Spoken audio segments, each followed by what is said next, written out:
you should never, ever cancel your oldest credit card because it shortens the length of your credit history. We have to remember that one of the biggest factors in determining your credit score is how often you pay on time, right? That's number one. But another factor is your credit history. And not having credit history is just as bad as having bad credit history. So when I canceled my oldest credit card, the credit card that I'd had through college, it shortened those 4 years during college. And now instead of having an 8-year-long credit history, I had a 4-year-long credit history, and I was way less credit worthy. So it dropped my credit score. So for anybody who's just listening, watching, like, don't kill your oldest credit card. Just keep it open.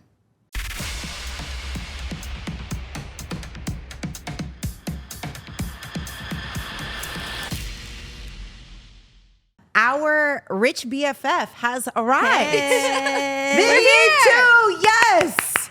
Your Rich BFF, your favorite Wall Street girly, boss lady. I like that. Just making it happen right now, giving us so much great personal, financial, and investment tips all over social media. So, you know, it's nice to talk to you, but we're also concerned that we've been making severe mistakes with our money. Absolutely. Severe. You don't want to Like know on my like situation. a scale of 1 to 10, how severe are we talking? Me, 6. Okay. Katrina, 12, 20. 100. During this conversation today, the student loan collectors, whatever, what company is it nowadays? I'm on Navient now. Oh, They're no. gonna call. 8 Advantage. It's moved. Okay. Okay, they're going to Three be people have calling had it. her. They Right. might even show up here because Right. they're trying to collect all their money. Because now it's time again. It's time. They're starting to like DM her on Instagram. Yeah. They're trying to get a hold of her. Well, this is so amazing. Thank you so much for being here today. Of course. Thank you so much for having me. Of course. So we are going to be talking about your book, Rich AF, Thank which is you. going to be out in December. This is so exciting. We're going to talk about what it's all about, why we need to get this. I'm already looking at the cover and I'm obsessed. So we're definitely going to talk Thank about you. this in a little bit. Of course. So what's something that we can easily do right now to become a millionaire? Okay. So easiest thing to start off, just to make it so simple, you can do it in 15 minutes, is open up a high yield savings account. Okay. So let's back up a little bit. Okay. Banks are not charities. They are not helping you out of the goodness of their heart. Right? Never will. They're trying to make money. So Right. this is how it works. Nessa, you come to the bank. Okay. I'm the bank. Okay. You give me $1,000. Okay. You put that money into a checking account or even a savings account. Right. What do you think happens with that money? It doesn't just sit there. We use it. That's what ends up Like happening. I take that money. I'm the bank. Right. And then I'm gonna lend it to Katrina and be like, Katrina, oh, you need a personal loan, or you need a small business loan, or maybe you want a mortgage. I'm gonna lend it to you. And what are interest rates at right now? Like 7, 8%. Yeah. So she's paying me for the honor of borrowing this money. Your money. What are you getting? You're getting probably a couple pennies, Right. If that. if that. Yeah. And that's not great. But what a high yield savings account does for you is you are able to earn more interest. So I believe the FDIC national average for a standard savings account right now is 0.07%. Okay, 2 zeros, decimal point in between the 2 zeros and then a 7. High yield savings accounts right now are offering you 4 to 5%. Wow. Hold on. So what does someone do? Just go to the bank and just request that? Not all banks have high yield savings accounts, but you're going to look at some online banks. Okay. Typically like a SoFi or a Ally, even American Express has one. Oh. But these are going to be ways that you are able to do more with the money just sitting in your bank and just chilling out. It's something that you can do in 15 minutes. It feels no different to you. And it's such an easy change that's going to start doing more with your money from jump. So to be clear, you don't necessarily need money. No, you actually Well, need money. outside of the Katrina. savings, but it's not like one of she's trying those. to- she needs help. Clearly, but like it's not like, oh, I need to put in $20,000 right now. You don't need to start with any big sum of money. I think people get this misconception that's like, to be super duper rich, you need to have a lot of money to start out with. It's like, sure, it's nice. It certainly Right. makes it easier and you get there faster. But like, if you only have $100, put that $100 in, start earning that interest. And while that $100 is sitting there chilling in your savings account, start thinking of ways that you can earn more at work. Think about ways that, hey, am I really spending mindfully, purposefully, intentionally, and responsibly in my day-to-day life? We talked about the avocado toast I just had. Yeah. Listen, like, I am not saying you have to cut out every single thing in your life that makes you happy, but are there things that you are spending money on to buy things you don't even like to impress people that don't matter to you? Right. Like, because I was doing that. I was buying designer goods in my early 20s, trying to keep up with the cool girls. And guess what? The cool girls didn't like me anyway. Right. So what was the point? They still don't like any of us. No, That's fine. no. What was the reason? Like, why was I doing that? Right. Like, so like, I'm just saying, like, be really thoughtful and enjoy spending money. You're allowed to enjoy spending money, but make sure that you are mindfully doing so. And then increase the amount you're taking home, decrease the amount that you're wasting. Just make small little changes like opening up a high yield savings account to do more with the money you already have. Right. And as you start to do that, start planning for the life that you want and think about what goals you're going to have to hit to get there. So should we be playing the lottery or no? No, girl. Is it a scam? Is it scammy? The biggest scam. Oh my gosh, I spent so Wait. much money on the Powerball. It's because the last two Powerball winners are from California. So you two are like, so you're saying there's a chance. There's not. Just go ahead and just write that off. Like, the lottery is a tax on people who can't do math. Okay? Well, we can't. It's me. It's me. No wonder. You nailed it. You're like, the mental gymnastics here Wait, is. okay, so Vivian, can I just tell you, first off, I never played the lottery. Good. And then my best friend, Katrina, has convinced me over the years to have hope that maybe we will have a chance You to can't win. win it if you're not in it. That's her slogan. That's true for like a hockey game. It's not true for like the lottery. Okay, so it's not. Okay, we'll stop spending our money on it. Stop spending your money on it, first off. And here's the other thing we have to keep in mind. So actually back in the day, the lottery was marginally easier to win. They actually added an additional ball and they took away one of the regular balls and added a second Powerball number that you had to get. That number increased like the exponential unlikelihood of you winning by so much. Every dollar you are buying a Powerball ticket on, just go chuck that into your savings account. Put that into an ETF that tracks the S&P 500. Just do me a favor, stop buying lottery tickets. You'd be hear better that? off buying a pack of gum at the gas station. That hurts my heart. Well, I'm tired of listening to you, and this is the confirmation we needed. Fine. Okay. So I want to get into a little bit, on your career and your backstory. You started off your career on Wall Street. What exactly did you do there? Wall Street is like this big entity. Right. And this is actually something that a lot of people don't realize. I didn't actually physically work on Wall Street down in the financial district. Like Wall Street after 9/11 ended up completely splitting up. So all of the different banks moved to different parts of New York City. I worked in Midtown and I was a trader. And I would say typically in high finance Wall Street, there's 3-ish major sectors that you can work in, being investment banking, sales and trading, and asset management. As well as I would say like equity research or like research generally falls under sales and trading. And I was a trader. Kind of what you imagine when you see all of those movies of Wolf people. of Wall Street. Is that how you were? No, that's how it was back in like the 80s. Also, like Jordan Belfort was running a Ponzi scheme. Right, Like, okay. I'm not trying to go to prison, but I think like it's kind of like that. That's what it used to be like in the day. There were these floor brokers literally trading physical pieces of like paper that looked like Post-it notes, executing trades. Nowadays, there are still floor brokers. I was not one of them. I sat behind 6 monitors that were like so big you couldn't even see me over them. And then I was just doing stuff on a computer.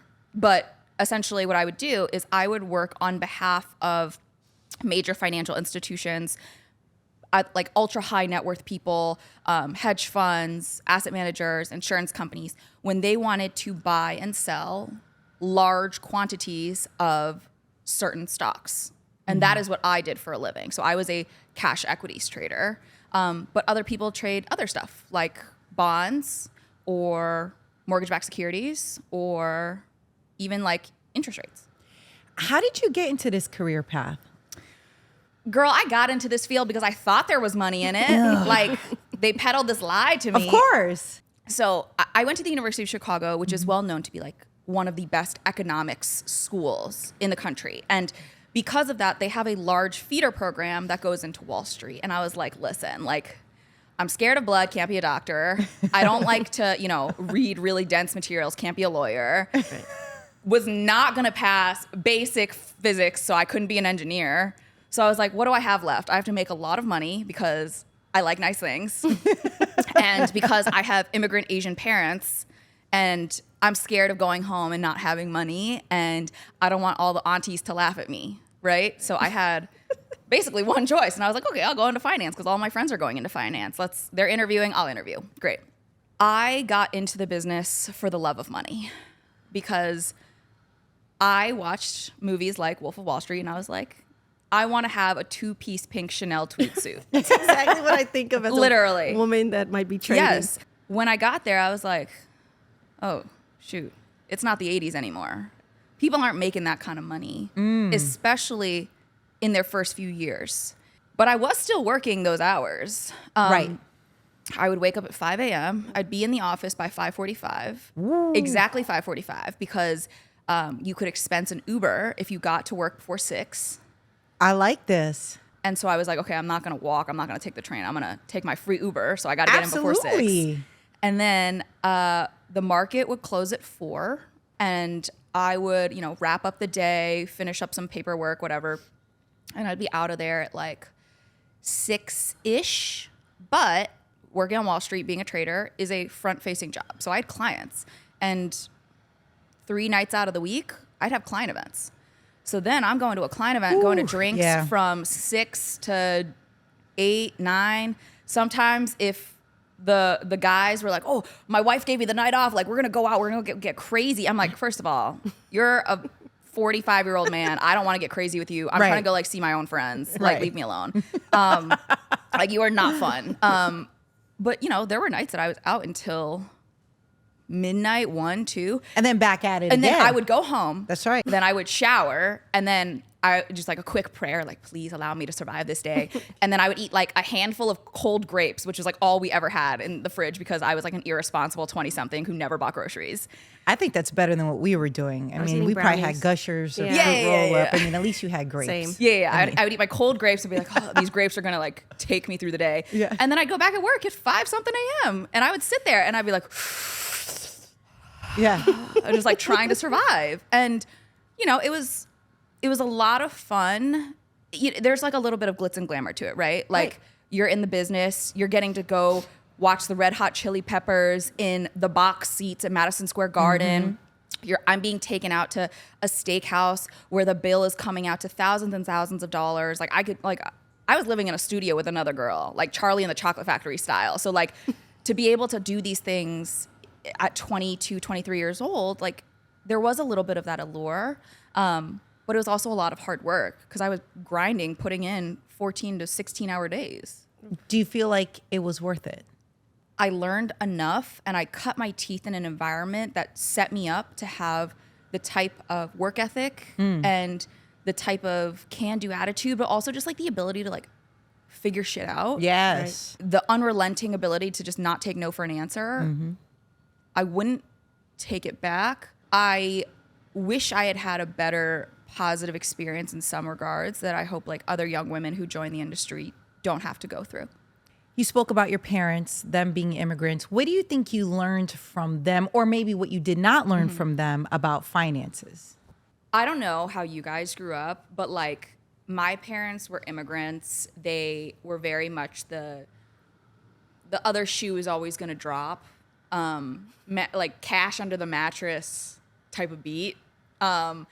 And my parents were always really frugal. So they came over to this country in their 20s, living on very little. Like when I was born in the US. I actually got shipped back over to China to live with my grandparents for like the first 2.5 years of my life because my parents couldn't afford to have a child while getting their feet stable on the ground here in the US. So things were always tight growing up.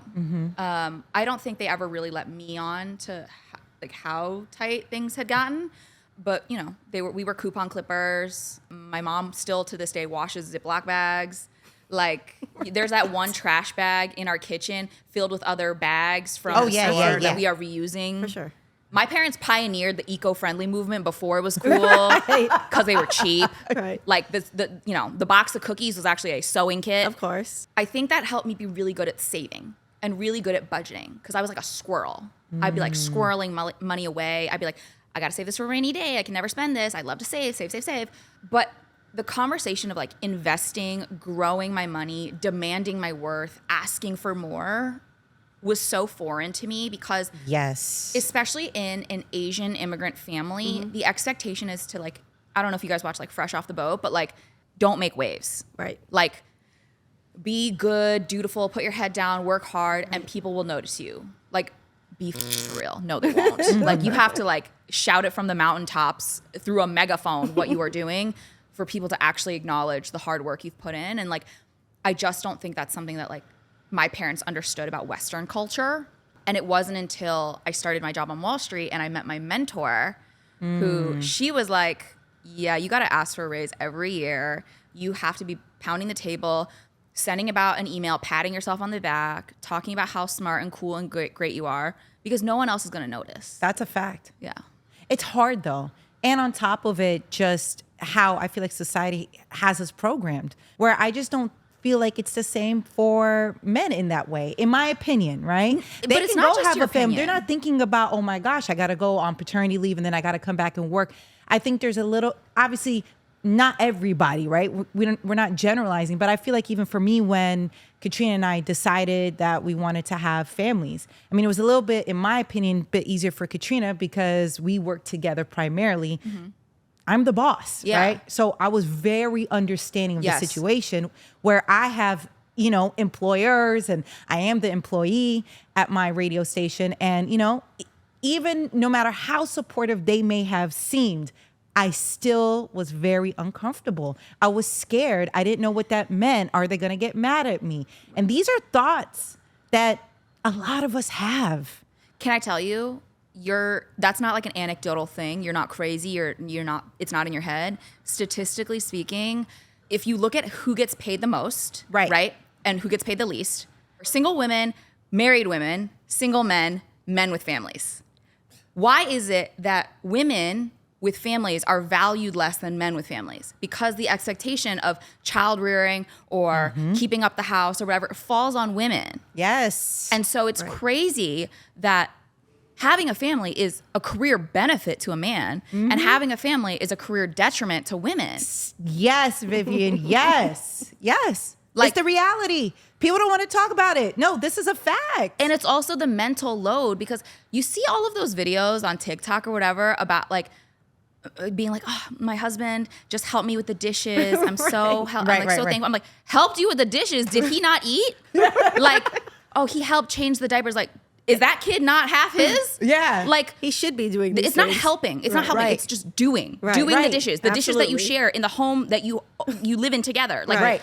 there is no helping. Help me, babe. Oh, like, or when dad's like, oh, I'm babysitting the kid. Babysitting? That's your kid. That's your child. That is literally your child. Right. Like, you don't get brownie points for doing the bare minimum, but there is a level of mental labor that women carry in a way that men just don't have to. Absolutely. Absolutely. Okay, I want to talk about some things that we must know. Yeah. What are some financial mistakes that people do or companies do that are clear stay away situations? Okay, I got one for people and one for companies. So I made this mistake in my early 20s. I had a starter credit card, and Katrina, I'm like looking at you, and I'm not trying to look at you, but I'm trying to look at I'm you. probably everything you think of when you think of a consumer in Absolutely. debt. Talk to I'm her. exactly that person. Okay, so I had this starter credit card, and it was just like it was a good credit card, whatever. But when I started working on Wall Street, I started making some real money. And I was like, ooh, I'm going to get a fancy credit card. I'm going to get a credit card that gives me travel rewards, and I can get into airport lounges and get an upgrade at the hotel or whatever. And then I was like, well, I'm going to be responsible. I have this new credit card. I'm going to get rid of my old one. And so I canceled that credit card, cut it up, whatever. I looked at my credit score a couple weeks later. I was like, why did this drop 60 points? And it's because you should never, ever cancel your oldest credit card because it shortens the length of your credit history. We have to remember that one of the biggest factors in determining your credit score is how often you pay on time, right? That's number one. But another factor is your credit history.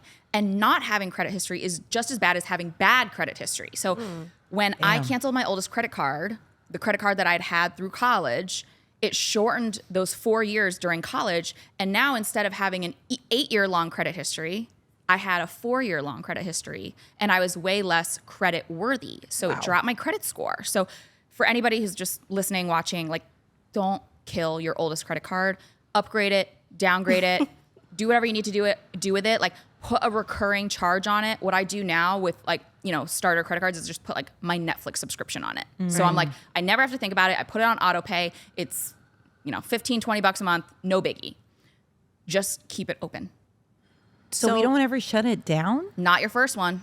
So what about my Macy's card and my Old Navy card that I signed Vivian, up for? we need help. Listen to my Katrina. first card was probably an Old Navy or a Macy's card. They got me. They and got I was, you. I was what, 17? I couldn't be 17. I think I was 18. I was like, oh, I can sign up for this. They're like, yeah, and you'll get $20 off today. I was like, all right. I am not a big fan of store credit cards because the benefits that you receive are so limited in scope. You only really get big benefits if you shop at the store. Right. And I don't think the vast majority of your monthly purchases are going towards Macy's or Old Navy. No, those have been closed, so I should have listened to you probably before. But even if your first card is a store card, you know, I would say just like keep it open, put a pack of gum on it every couple months, like just keep it running.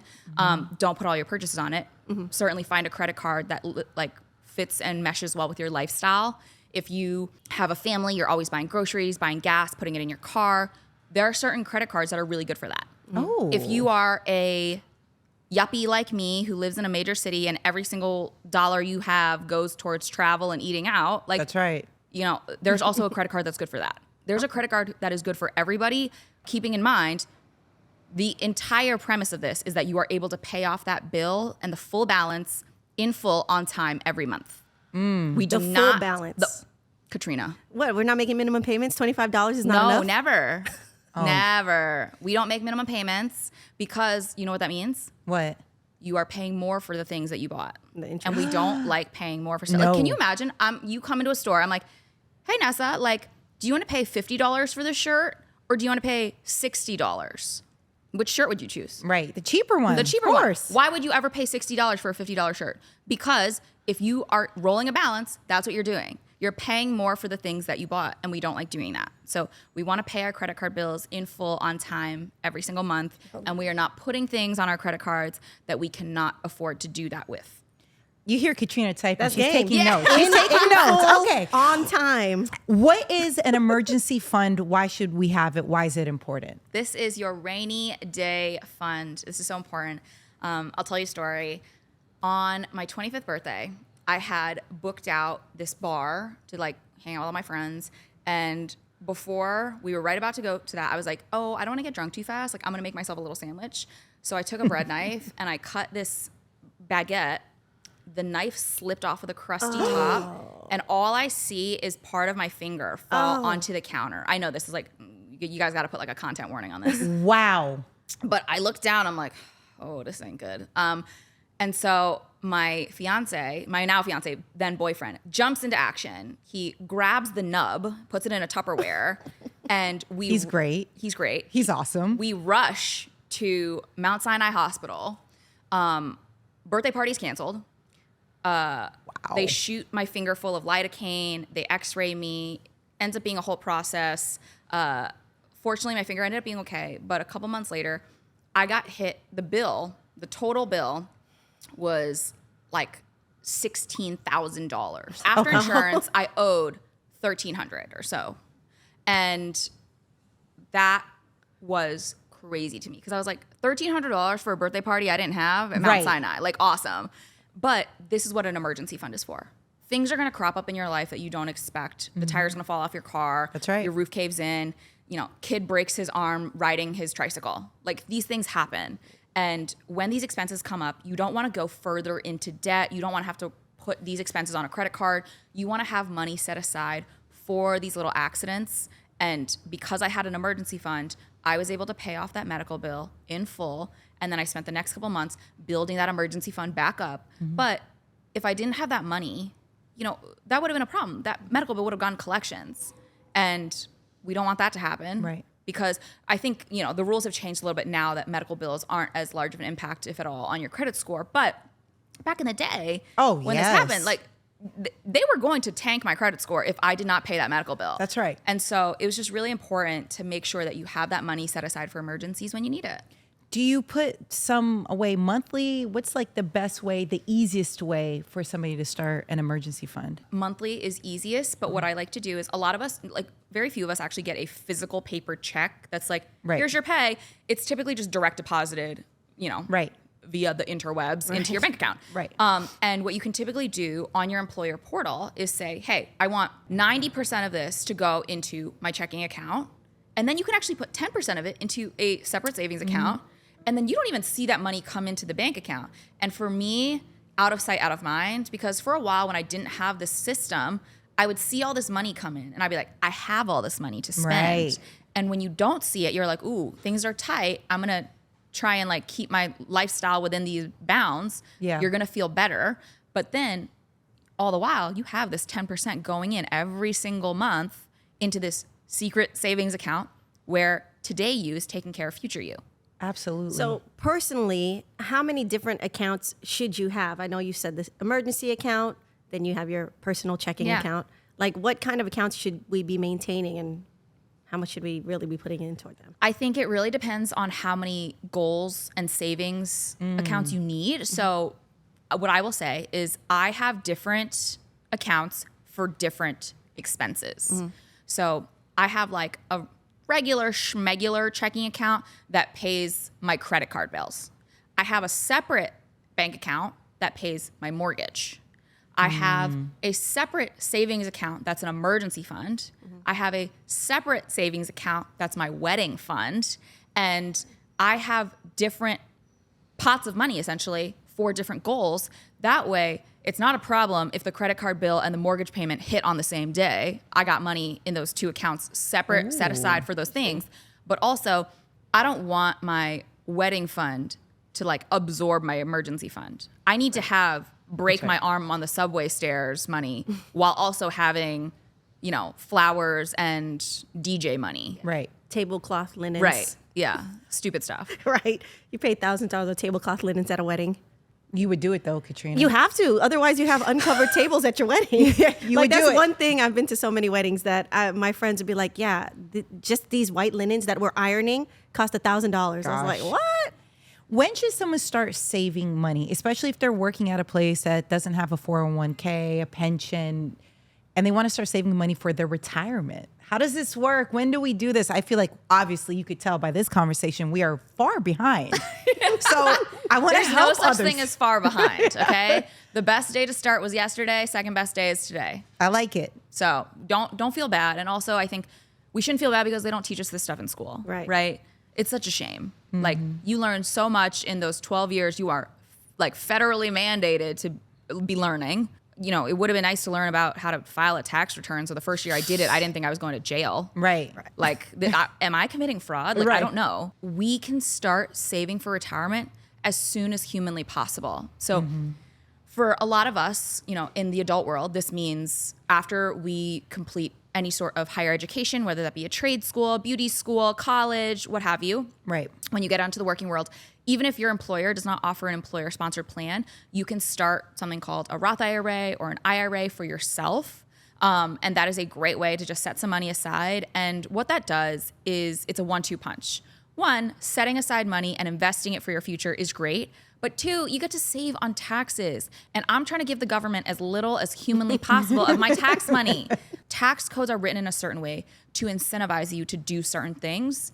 And if the government wants to incentivize me to save for my own retirement so they don't have to support me in my old age, I'm going to take advantage of that and take advantage of those tax benefits. Another thing to call out is it's super important to potentially start your kid early if you can. This isn't something my parents were able to do for me, but it's certainly something that I'm going to be doing for my kids. So the Roth IRA that we mentioned, you can open up a custodial Roth IRA. So that means as long as little Junior is earned income from mowing lawns, shoveling snow, babysitting, potentially like in your world, being a creator, being a public figure, if your kid is in your content, you can pay them a day rate for filming, for shooting photos. Wow. Katrina, your daughter. Exactly. Yeah. And you can then take that money that you've paid your child, and that money can go into a custodial Roth IRA.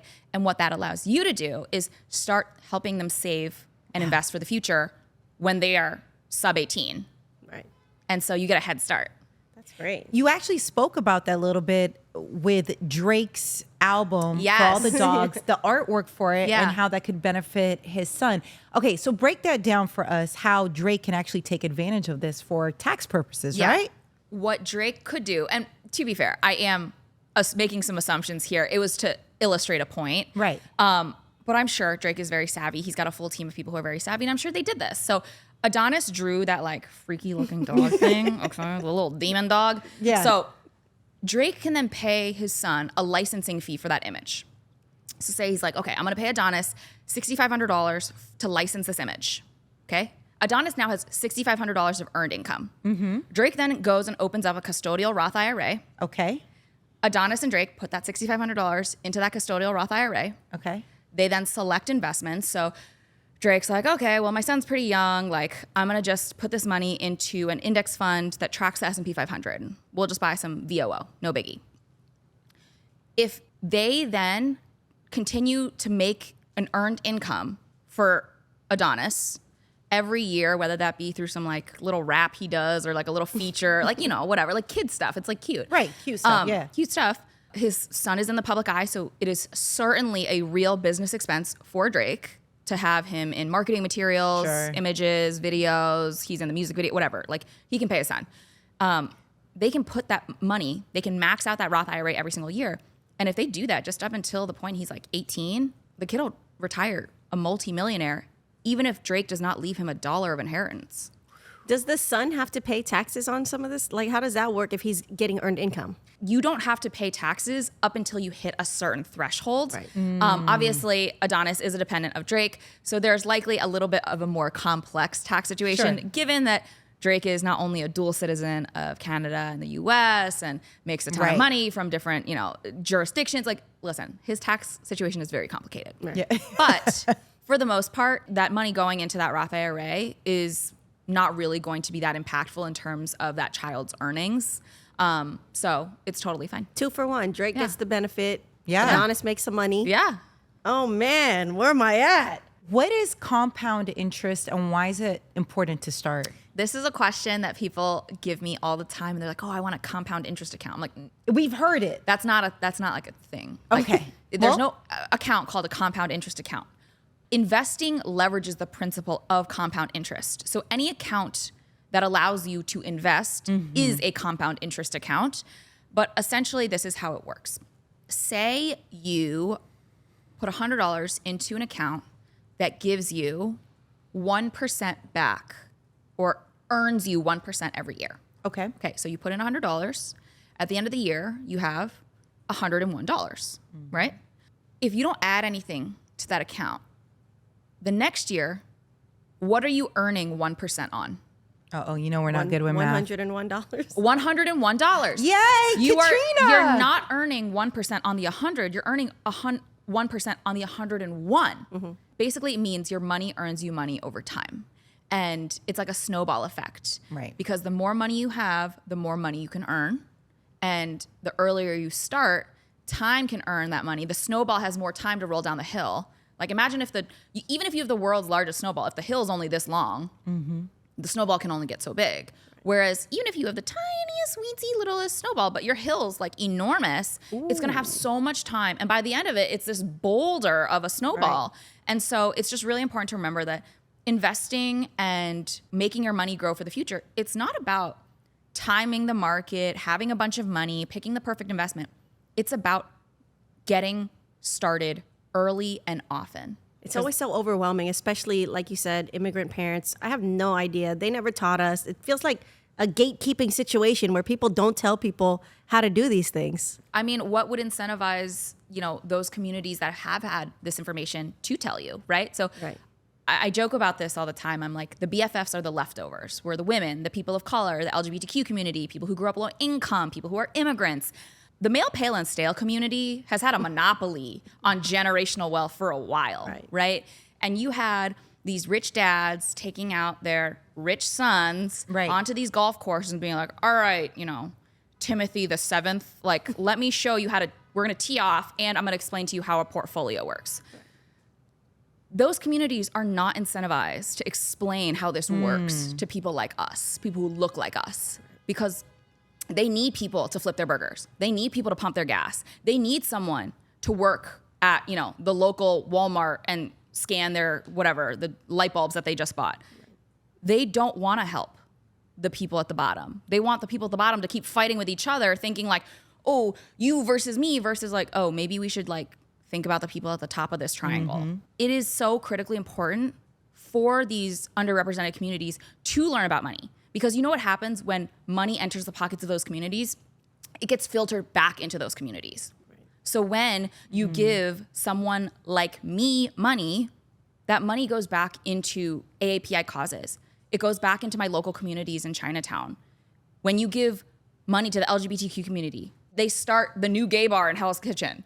I mean, just look at Robert F. Smith, right? Like, you put dollars into the pockets of a billionaire black man. He starts his own fund. He then pays off all of the student debt for this graduating class at Morehouse. Yeah. It's amazing. Yeah. I'm just saying, when you give money into the pockets of these communities, they give back. And again, it uplifts those communities. And it's something that we haven't been taught for a really long time. And sure, maybe if your grandfather was a Rockefeller or a Carlyle of some sort, like maybe great-great-great-great-grandpa did it right and took care of the whole family for generations. Good for you guys, but other people need this information too. Right. So we've heard about financial advisors. Yeah. Do we like the idea or not? Okay, Okay, so I didn't mean to roll my eyes at the concept of a financial advisor, but I do think they are positioned as an end-all be-all and you need to have one. But frankly, I don't think you do unless you have a complicated financial situation. Perfect example are Wall Street employees. If you are a standard traditional W-2 employee who even happens to make $800, $900, $1 million a year, you're making a lot of money, but your financial situation is not complicated. You get paid from an employer. They have taken out, taxes on their end. You, depending on how much, where you live, what's going on, you might get a refund. You're likely going to have to owe a little bit, whatever. If you have a very complicated financial situation, such as, say, you're Drake, you are performing in multiple different jurisdictions, you have dual citizenship, you have a child, you need to pay, child support, alimony, whatever. There are financial advisors that are going to be able to really help you maximize and optimize your financial situation when it gets complicated. But people think that, just because I have a lot of money, I need a financial advisor. That's not true. I personally think that if you have a simple financial situation, whether you have a lot of money or a little money, you can probably manage it yourself. Or if you're really confused and need help, you can get a robo-advisor, and that'll be a lot cheaper. Robo-advisors typically charge 0.25% as a management fee, if not less. Human financial advisors will charge anywhere between 1 to 1.25% typically. It's big. And that's a lot from your money. Of money. Yeah. Because they charge that fee to you every year. And there might even be some other fees on top of that. Right. But I just think that unless your situation is so complicated that it really requires nuance and a personalized plan, it's just not necessary. How do we avoid a financial advisor stealing from us? How, we've heard these stories. What are some red flags to look out for? Yeah, Rihanna, bitch better have my money style. We've heard these stories and it's pretty scary. I think it's also about not just closing your eyes and handing off your finances to somebody else. Yeah. I think it's scary. I'm getting anxious hearing that. I run a full-time business now. It's become very lucrative. I have a business manager. I have an accountant. I have a bookkeeper. I have someone who handles anything with a dollar sign as it pertains to my business. They send me statements every single month. And you know what I do? I don't delete those. I go back and I look at them. Katrina's like, oh no, she looks at them. I have to look at them. I have to make sure that all of the money I was owed was paid to me. Right. All of the money that I owed went out. And then I have to make sure that the numbers match. Right. Is there just like a missing 50G somewhere? Because I got to find that. Right. There was a time that, I'm not going to name names, and it's not the team that I currently work with. I had a advisor to me in my finances accidentally withdraw 2 sets of $50,000 instead of 1 set of it to put somewhere else. And I literally emailed them and I was like, where the hell's my money? Absolutely. And we fired them 2 weeks later. Yeah. Because you're not about to play with my money. And that's not a mistake. That's no. Come on, I'm twice? Like what? Where'd that money go? Right. So I'm just saying it does happen. Like you have to check your own statements. You have to check your own balances. You got to make sure the numbers match.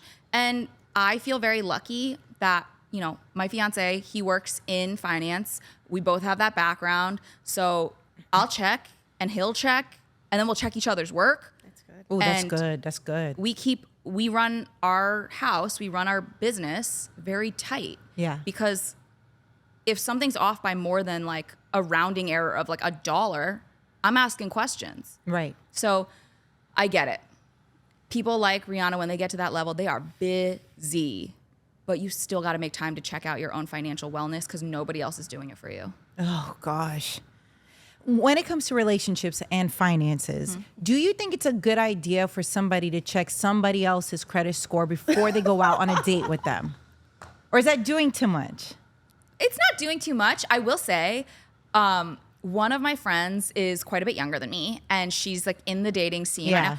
Boys are taking screenshots of like their credit score profiles and putting them on their Hinge profiles as like, oh, if I have like a 780 or higher, like I'm a more attractive mate. And I'm like, honestly, you like it. This works for me. This works for me. I like it. Yeah. This works for me. I don't think you need to necessarily go and do like a full on like private investigator background check before you go on a date. Right. But because she has bad credit. But anyways, go on.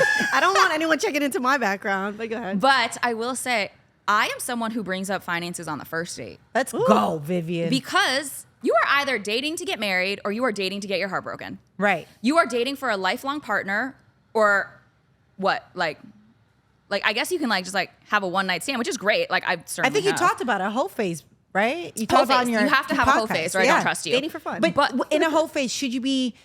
No, because in a whole phase, it doesn't matter. It doesn't matter. I don't even want to know what your name is.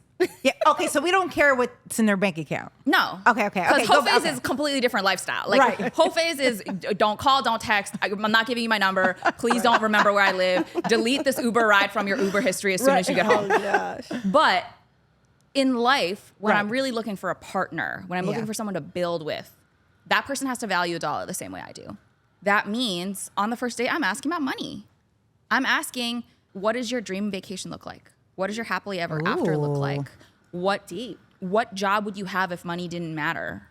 Do you like your current job? It doesn't have to be like, show me your pay stub, but like it should be financially tangential because you need to get someone desensitized to those conversations and you need to make sure that they're comfortable having those chats with you because the big issue is a lot of people wait until they're already engaged or married or have been living together for 10 years to ask these questions. And then you find out you're fundamentally not compatible with someone. What are you going to do then? Right.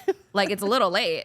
Like you want to ask these questions early on. And I will say this isn't the case for every person that I've dated for like, and I'm only thinking at like the people that I've dated for a year or longer, but like my fiance and I, we never fight about money. Like never. Because you both are on the same page. Because we've been talking about money basically once a week since we started dating 6.5 years ago. And the reason for that is because we have always been really goal oriented. And the first time like we talked about money was when we were going to go on vacation for the first time together. He made more money than me. And I was like, bro, I don't know if I can afford some of this. And he was like, that's cool. Like I'll pay for 2/3 of it. You pay for 1/3 of it. Or we'll split it like 60-40, whatever. Yeah. He wanted to make me comfortable to go on that vacation for us to have a good time. And that made me feel so at ease that someone would say that. And then when we moved in together, how are we going to split rent? Yeah. How are we going to split bills? What are the best practices behind that? I believe in equity, not equality. Because say, the three of us move into an apartment and the two of you are Wall Street baddies and I'm just starting my career out in, at a marketing firm. You two are probably making more money than me. We should not be splitting the rent a third, a third, a third.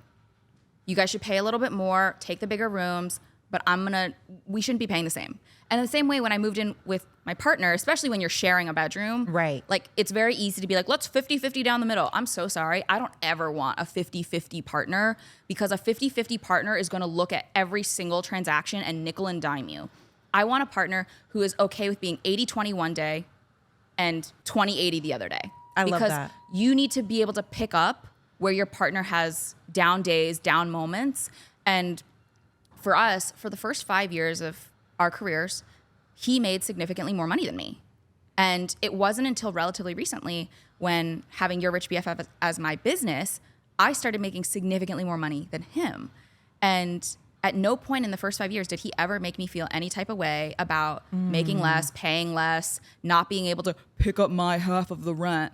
Now that I'm making 4 or 5 times what he makes, and that's not to say he still has a really wonderful job, gets a great living. And he's not insecure at all that you make more. No, he's like, girl, make that money so we can get our second house. Like, hurry up. Like, he's so supportive. He's my number one cheerleader. And that's awesome. My big goal is to like never ever make him feel any type of way, because for us, money has always been fluid. We've never ever nickeled and dimed each other.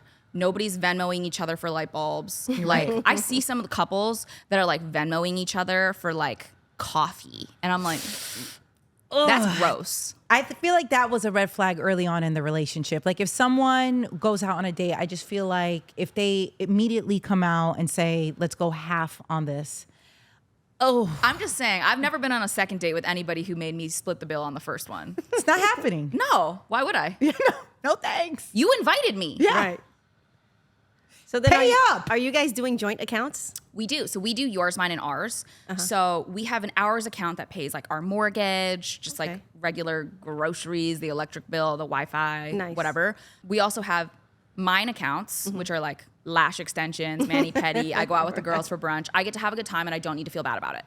He also has his account, so he can go golfing. Did you know those fees to go golfing are very high? Golfing's an expensive sport. It's very expensive. Like why? When he wants to go buy like some, new stupid like TV sound system, whatever. Like I don't even know. Right. He can do that because that's his money. That's right. He works hard. You're allowed to enjoy your life. Like I'm never gonna tell you no. But for major purchases, we always just run it by each other and be like, hey, this is cool. I love that. Me too. Yeah. Got to be honest about this. Yeah.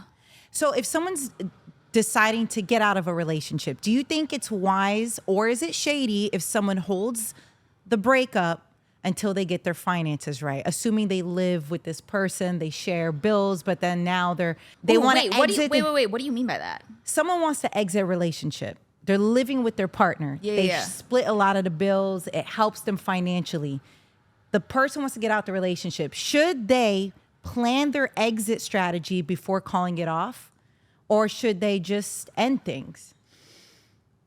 I got another story for you, and it's a bad one. Oh, no. I hope I don't get in trouble for telling you this. Tell me. Okay. We don't say names, but tell us. Yeah. Okay. So, my girl roommate and I, we lived together the first year in New York. We lived well together, so we moved into another apartment. And we moved from uptown to downtown because we were like, we're cool now. Right. We got money. We want to live downtown. We want to be in the hubbub. Like, we want to have a good time.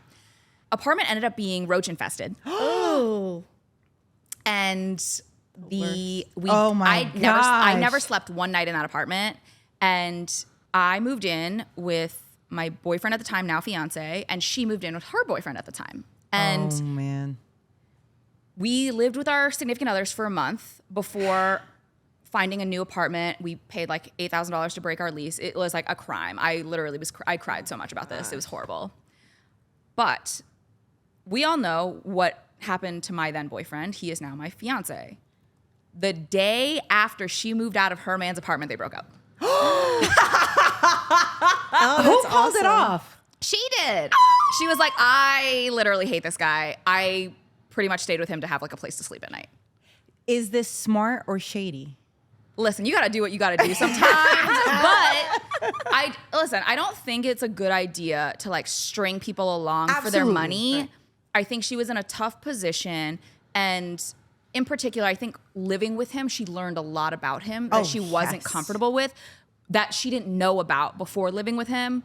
So I think the timing wasn't so deliberate in that she had been plotting the breakup for like months on end already. Like it was just like, she found out some that she didn't like, and then as soon as it was convenient, she was like, bye. I'm not mad. I'm not mad at her for it. Well, maybe your book will help us and all of us, you know, to make better decisions before we get to that point. Yeah. Right? Okay, congratulations, Thank you Vivian. so much. I am so happy for you because I love seeing the hustlers, the grinders win. I am always cheering for the win. So congratulations on your book, Rich AF, which is coming out in December. Let me read this. The winning money mindset that will change your life. Ooh. What are we going to learn from your book? So I open the book up and explain a lot of the myths and misconceptions we understand about rich people. And I'm going to show you how to think like a rich person instead of a regular person. Then use a lot of those skills to help you earn more at work, budget better. Let's go. Save your money like a pro. Let's go. And that is the first half of the book, which is called Working Hard for Your Money. Then we move into the real killer. The second half of the book is called Making Your Money Work Hard for You. Yes. So we talk about how to ensure that you have money for upcoming events, how to invest, how to prepare for the future for kids, and how to just dominate your finances, whether that be through taxes, through your credit score, through everything. So the book is really broken out into two halves, which is teaching you how to work hard for your money to make more, and then how to make more with your money. Awesome.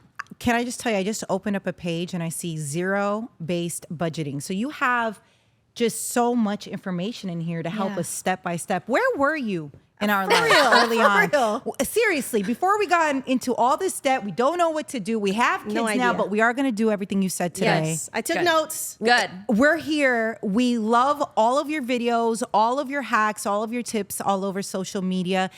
I mean, I am so obsessed. Thank you for being our virtual financial advisor. Of course. In our heart and spirit, you are. I know we feel, you know, a little concerned and weary about financial advisors, but thank you for helping and, you know, just giving us so much access to information that we weren't taught. Yeah. We didn't grow up with. Right. So you are helping so many people. I'm sure you hear this all the time. Thank you so much, though. No, thank you. And I know it's a lot of work that you're doing, especially creating your own business, being a boss out here, and, you know, just giving us that confidence and motivation that we should stand up for ourselves. We should demand for more, and we should enjoy everything else that everybody else gets to have. All the rich folks. Yeah. I know we feel how we feel about billionaires. I'm with you on that 100%. I'm not a fan of billionaires either. And people never understand when I say you're not getting that kind of wealth unless you're exploiting others. Yeah, you There's don't no get that way. on your own. So I'm not a fan of billionaires, and I love that about you because you're so money driven. So someone can, you know, some people, a lot of times, they don't care what, you know, who they'll step on and get that money. So I love that you love money, but you're not willing to destroy people's lives to get money. I also think it's the difference between being frugal and cheap. Like, if you're frugal, you cook more often at home. And when you go out to a nice dinner, it's for an occasion. You go out more infrequently. When you're cheap, you go out to eat all the time, but you stiff the waiter on the tip.